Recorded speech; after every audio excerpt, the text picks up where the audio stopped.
When we started this plan, we kind of thought we could do it better. We really wanted to have more control over where dollars were spent. Change is inevitable, right? If we're not growing, we're dying. We can do anything. We can't do everything. Medicaid is a tough space to innovate because engagement is so difficult with members. Housing First program is flip it upside down. Get them into housing first. Then you deal with the other thing. The trust is with the doctor. The trust isn't with the health insurer. We're kind of this information highway maybe in the middle that we can connect the two pieces of the equation. We're doing something differently than everyone else and letting the data guide you. Welcome to the next episode, everybody. Super excited for today's conversation. We've got Mark Rakowski with us. He's president of Chorus Community Health Plans. Mark, thank you for being part of the show here. Appreciate you making the time. Why don't we start with a little bit about your role and about your organization, and then we'll get into it. Happy to join you, Trey. Thanks for asking me. Our organization, Chorus Community Health Plans, just celebrated its 20th year in business. I don't know if that's a birthday or an anniversary, but we were started in 2006. We're wholly owned by Children's Hospital of Wisconsin. So it was really started as a really a mission-driven idea that we thought we could do this better than the for-profit health plans that have been doing Medicaid forever, at least in Wisconsin. And so our parent, Children's Wisconsin, had this crazy idea, let's start our own health plan. And we did that. We started it from scratch. We started it small. We had 30-some members our first month in existence. And I've been lucky enough to be part of running the plan since its inception back then.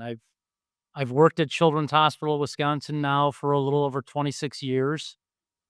And before that, worked at Blue Cross Blue Shield here in Wisconsin and at what is now Advocate Aurora Atrium Healthcare. So I've been provider, I've been payer, and now I kind of get to wear both hats. And Mark, you mentioned a lot in there that I would love to unpack for the listeners. You talked a little bit about the mission focus. You talked about the hospital side. Why don't we start there? Can you tell me a little bit about the tension sometimes between a mission-focused organization and financial performance? And then I also want to hear you talk a little bit about when you are a plan that's part of a broader health system, sometimes there could be tension that emerges. So would love for you to share some perspective on both those things. I'll touch on the second question first, Trey, because I think we're a little different than many other provider-sponsored health plans. At least here in Wisconsin, there are probably half a dozen or more provider-sponsored plans. And when those adult-focused health systems have started health plans across the country, I think it's for a couple of reasons. One is to protect market share. One is to increase market share, to fill beds. They're in competitive markets, and you find those adult systems figure out the best way to get more patients is to require steerage, is to start their own health plan and mandate it. When we started this plan, we already had a 90% inpatient market share. Our parent did. And so this wasn't about filling beds. And quite honestly, I think for many plans going into Medicaid, providers don't want more Medicaid patients when all is said and done.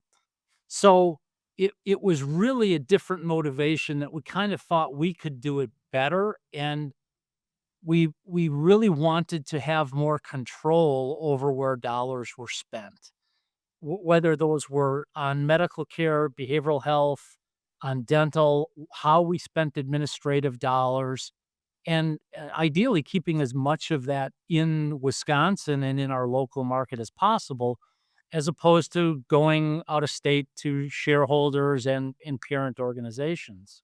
But it really does get then to that first question, which is mission versus margin. We say it all the time. If there isn't a margin, there isn't a mission.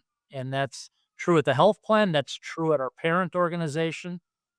We've got to, over time, be able to have that positive bottom line to reinvest in the infrastructure for the health plan, in the systems, and in many cases, at least in our case, for many things that aren't covered as a medical expense that we think is important. Many of those social drivers of health that we've chosen to spend dollars on out of our administrative budget. We've been in Medicaid for 20 years. We were in the marketplace.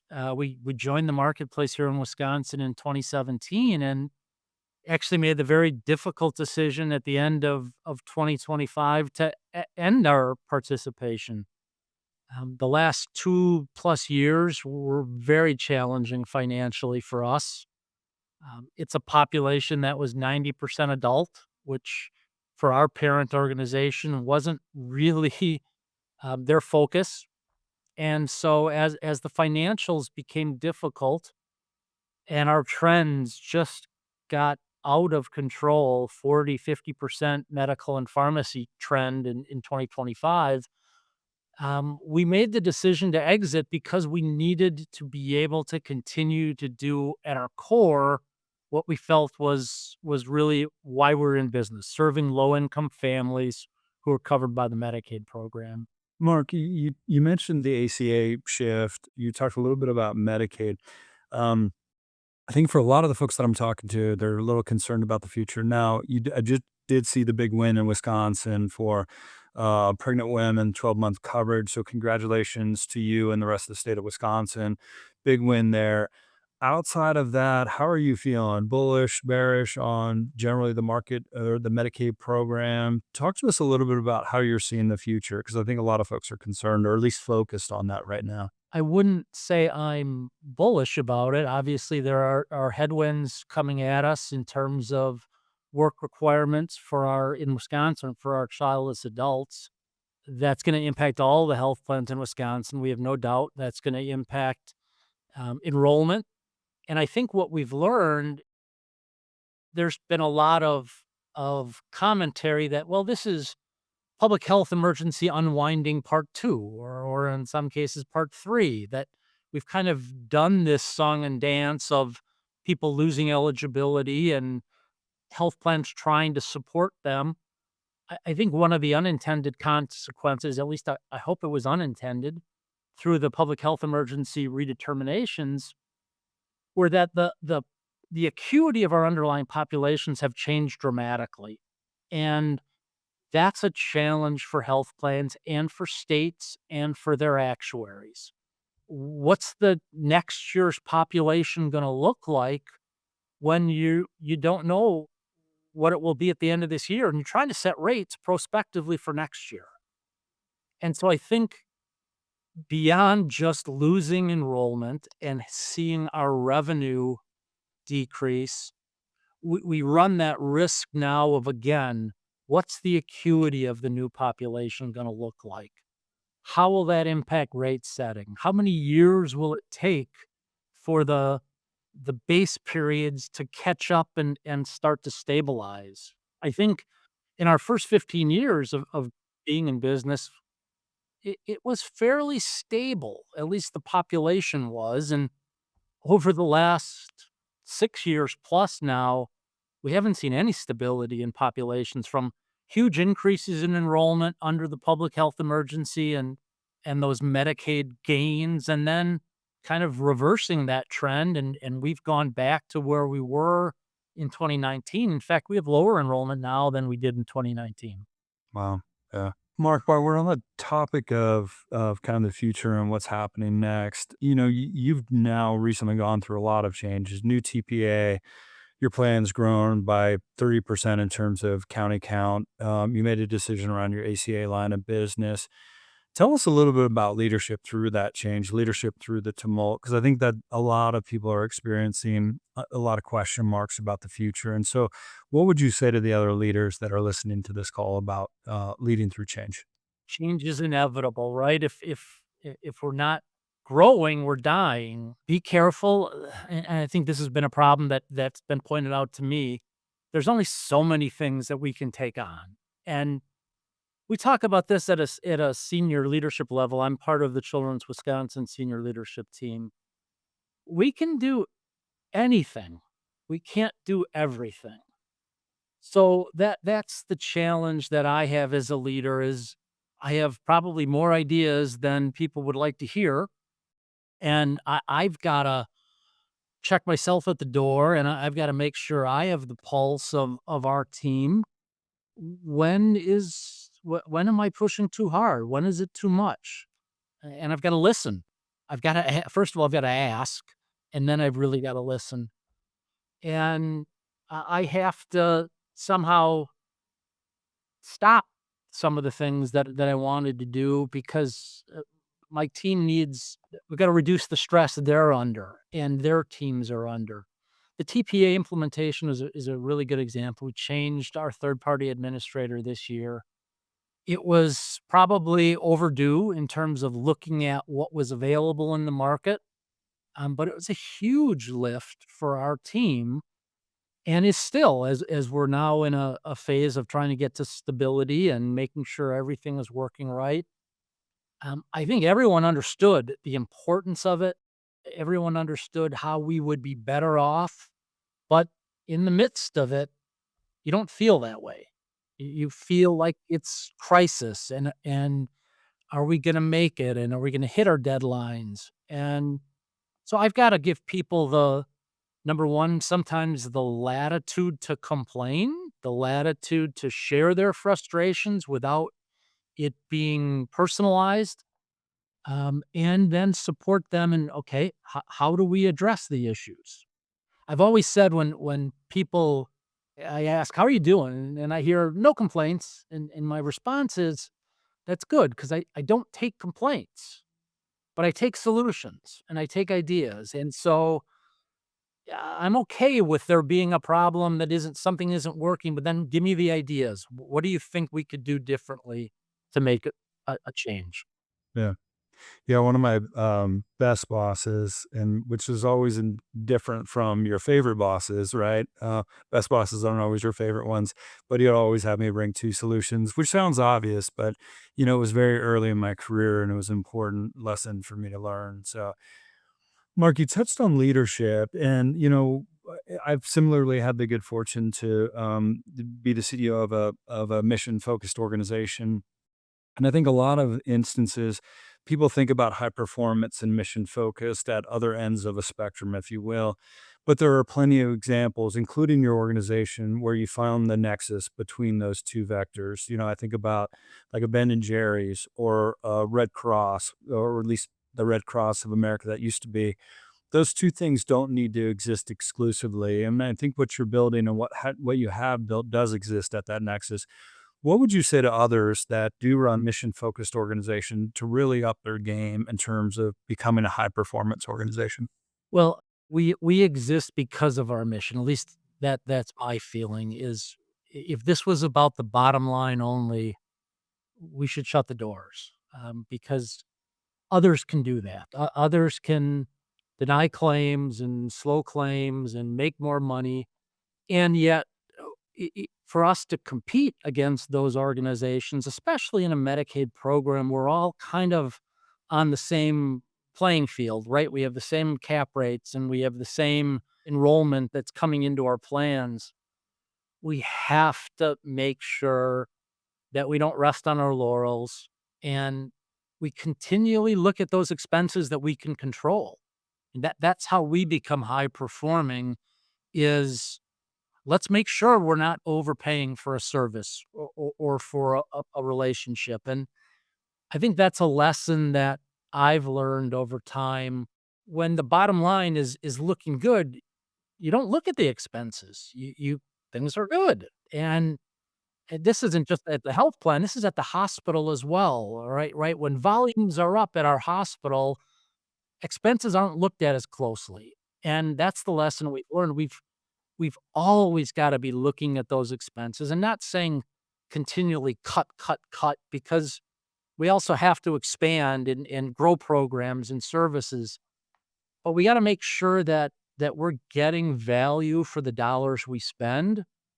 That's with our staff, that's with benefits, that's then with all of those vendor partnerships that we have beyond the TPA, whether it's actuarial services, whether it's our care management platform and partners. And we belong to a national organization, Trey, you know about ACAP, the Association of Community Affiliated Plans. It gives us a great sounding board to talk to other plans like us. What'd you do for this solution? Who are you working with? Did you have a good experience with them? We have preferred vendors. That's the first list that I look at. Who are our preferred vendors if we're trying to find a solution to a problem? Yeah, shout out to Meg Murray and Jenny and Erika and the rest of them just doing an amazing job on behalf of the community health plans across the country. Mark, you touched on actuary now a few times, and I want to pull that one back around, but I want to broaden it just a little bit. When I think about HR1 and what's going to happen there, I do think that despite its overall kind of direction, I do think that there's a few opportunities buried inside of that. One being community-based supports and services. I think they're allowing for waiver submissions to increase folks if they can get them out of institutional settings.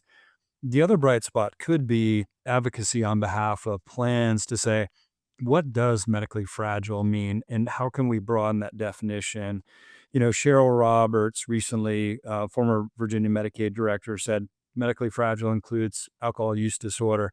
Does that mean, you went to an AA meeting? Does that mean you got a DUI? Does that mean you went to inpatient?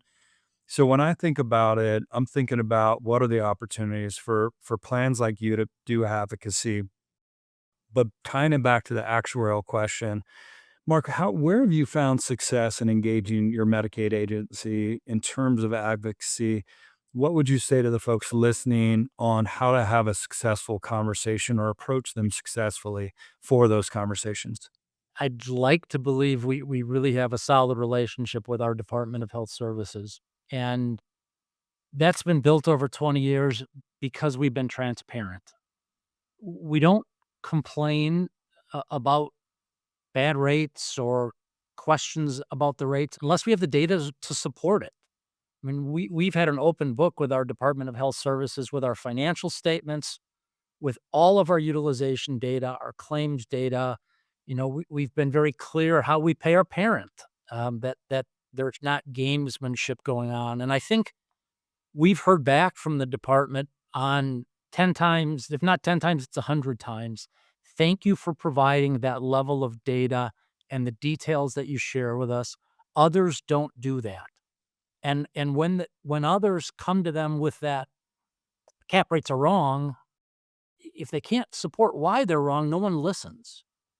So for us, we're not hiding anything in our financials. We're not hiding anything in our outcomes.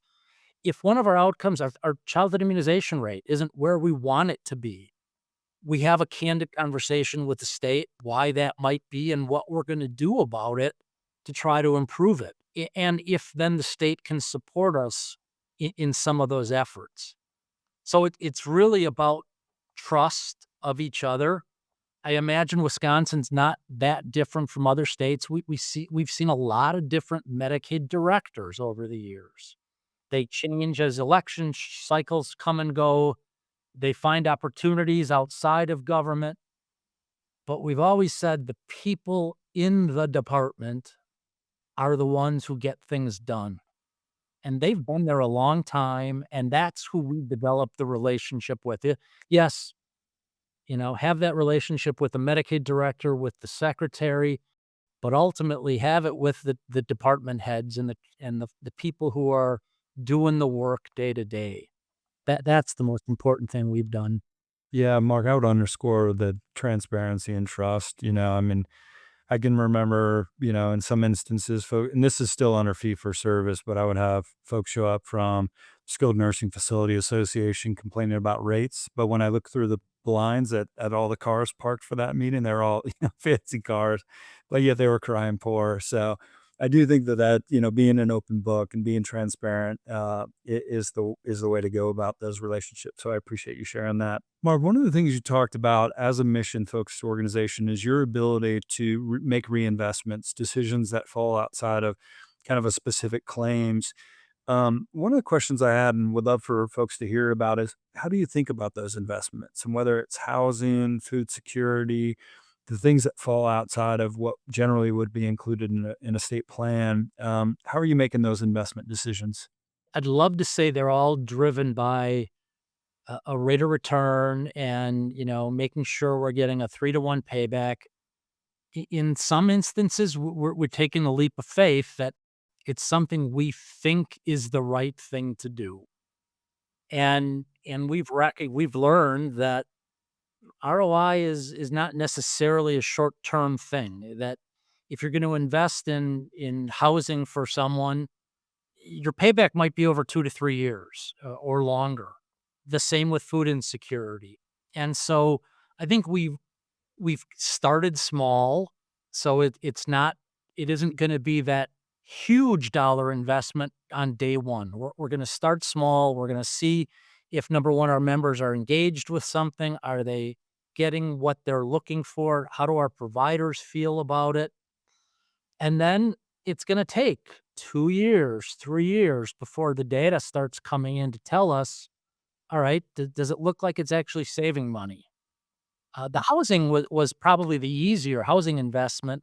We've got a partnership with Milwaukee County, and we were seeing some investments from the United Healthcares of the world in apartment buildings, typically for disabled adults. That was something we weren't gonna do, but we knew that there was a need there for not only individuals who are homeless, but individuals who are struggling with housing stability, who were dealing with bad landlords, bad apartments, bad conditions. And so we went and talked to the folks in Milwaukee County in the Housing First program, and they really opened our eyes and said the paradigm of the past was that before you got housing, you had to deal with your substance abuse. You had to deal with your diabetes. You had to deal with your medical conditions, and then you could get housing. And Housing First program is flip it upside down. Get them into housing first. Then you deal with the other things. And when we heard that, it was an aha moment for myself and our team that this is something we want to try to invest in. This is something we want to try to support beyond the actual rent, so to speak, but we invest in a navigator who supports our members when they run into those roadblocks and don't know how to deal with a bad landlord, for example. So, Mark, where I was going to take us next, we talked a little bit about the Housing First program. I think that's a topic for a lot of folks around the country, food, etc. You've been at this for almost 40 years. Where are you seeing true innovation, and what are you excited about? And with regard to innovation, Unfortunately, I don't want to be too Debbie Downer on this. The Medicaid is a tough space to innovate, because engagement is so difficult with members. And I think it's also a tough space for providers who truly don't have the incentives to be innovative and creative. Um, and so there's a lot of trial and error. I think for us, one of the things that made a lot of sense, we have a partnership with an organization called FoodSmart to deal with food insecurity, but probably more importantly, it's a telenutrition solution. And when we talk to our providers about this idea and this option that they would have for their patients, I think it was the first time where a provider said, "This makes sense, and I'm going to promote it." In the past, the providers would say, I don't really know what insurance any of my patients even have. And so I can't promote FoodSmart because I don't know if I'm talking to a Chorus member or if my patient has Chorus. So now, when we had this solution where they said, my patients are in such need of nutritional counseling and support, I'm going to figure out now how to get over that hurdle. I'm going to figure out how to know that this patient can benefit from FoodSmart. The electronic health record has really been the innovation that's allowed that, because now that doctor or nursing assistant knows at his or her fingertips what insurance someone has. And Epic, in our case, can prompt them when they enter something about food insecurity. Something pops up that says this is a Chorus member and they can get referred to FoodSmart. Here's the referral to them. And the family gets text afterwards from their doctor. Because I still think the trust is with the doctor. The trust isn't with the health insurer, unfortunately. As much as I love to hear from members things like, I can't believe my insurance company is doing that for me, they still listen to the doctor. And so if we can get the doctor to support our solutions and promote our solutions and engage our members, that's the only way we can truly be successful. We've tried a lot of apps that have had very low levels of engagement. We thought they were innovative. We thought they were going to meet a need. And yet, especially in the Medicaid population, families are busy. They have a lot on their plates. And one more solution isn't always going to resonate. And I mean, to really move the needle, I mean, it's that trust, that trusted relationship in order for people to engage. And I think there's a lot of history behind that. But it's at the local level, whether it's the faith-based organization, the CBO, the doctor, that really you get to see the needle really move with regard to members' health. Mark, one of the other things I would love to hear about in your experience is, we talked about food and housing and some other programs. Where does the line be drawn between the community organization and the health plan? Who's responsible for what? Because I think a lot of folks are trying to figure out right now, under the new paradigm where dollars are going to get more scarce, how do we make sure that we stretch every dollar and we're not doing things redundantly and so on? So, how are you coordinating with your CBOs and others to make sure the line's drawn correctly? Again, a work in progress. The CBOs are struggling with resources, and we tried doing the Unite Us solution where we had this closed loop referrals with CBOs because we knew that's where the solution lied, that's where the resource was. And yet those community based organizations didn't have the resources, whether it was IS resources or manpower, to actually close the loop, or to spend the money on the IT infrastructure they needed in order to make that solution work. We all have a part in that solution, the health plan, the provider, the CBO, and it's really about sharing of information. We wanna make sure we don't duplicate efforts. We wanna create this seamless way for handoffs. I think that's where our benefit as a health plan is to providers, right? Providers today, unfortunately, don't get paid for health. They still get paid for sickness. And as much as they're devoted to their patients and figuring out what resources they need and doing health risk assessments, if we're there to be that handoff to address the housing issues or job issues or transportation issues, that's where we deliver value to our providers. And then working with the CBOs who are in many cases the solution to the problem. So we're kind of this information highway maybe in the middle that we can connect the two pieces of the equation. But again, there's just not enough dollars for any of us to do everything we want. That's the challenge we have. Yeah, sure. It is. And it's only going to get worse, I think. And so, challenging.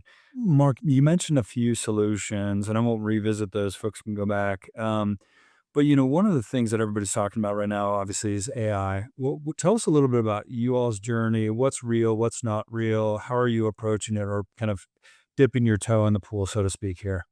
I would say we're really early in the journey. At least, where do we think AI can benefit us? Certainly within the data that I shared. That's such a valuable asset. How do we mine our data more efficiently, more effectively? Where I think you see a lot of the national publicity or the HMO bashing is around prior authorizations and the use of AI. That's something we don't want to necessarily go there unless the AI is approving the request, right? If we make it easier to get the approval done, but we're at a point we still any kind of denial is gonna go to a physician advisor. We're not letting the systems make those decisions for us, nor will I think we ever let that happen. We gotta figure out how to use it on the claim side, again, how to get more claims auto adjudicated upfront. I think we're at a pretty high rate already, but we really don't wanna have to suspend claims for manual review. That's a person and that's dollars if we can get the system to get the claim through. So again, not to deny the claim, but to pay the claim on the front end. Where I've really found AI, and I'm a novice at this, I think for us as leaders, it can make our jobs so much easier because we can use that for board presentations. We can use that for just, answering the questions that normally we might email someone and wait for an answer and have the data pulled. And now all of a sudden it's at our fingertips. And again, for us as leaders, I think we can get so much more done and then prioritize our time for the strategic part of our job, not the PowerPoint presentation part of our job and not the email part of our job. And it just frees up our time really to do what we're paid to do. I mean, it's a wild new world. We've got a digital employee, Mark, that knows our entire code base. And we recently got a, second round of an RFP, and there was a series of questions. Well, this digital employee knows our base, knows how to interpret it, and was able to quickly fill out a number of the questions that came back on an RFP. So I totally agree on the management side, and with regard to your paradigm about more care, more preventative care, never about denials, more about speeding things up so that members get the right care. I think that's, I applaud you for that. And I think that's how a lot of your peers and the other community health plans are thinking about it. So, Mark, one last one for you. In the multiverse, what is the other Mark Rakowski doing and that's not leading a health plan? Oh man, I would be the general manager of a professional sports team, minor league, major league. I don't know. I'm a stats geek at heart and love the data. And Moneyball resonated with me. That idea of finding the solutions that are not right in front of you, or doing something differently than everyone else, and letting the data guide you. I think that's kind of what I've done at the health plan and probably is fairly transferable. I love that, Mark. Yeah. I also, I'm going to pull that quote back around. We can do anything, but we can't do everything. I love that quote. Mark, thank you so much for taking the time to connect with us and share your wisdom and experience. I really appreciate it. Right. You're very welcome. Thank you for asking me. I appreciated it.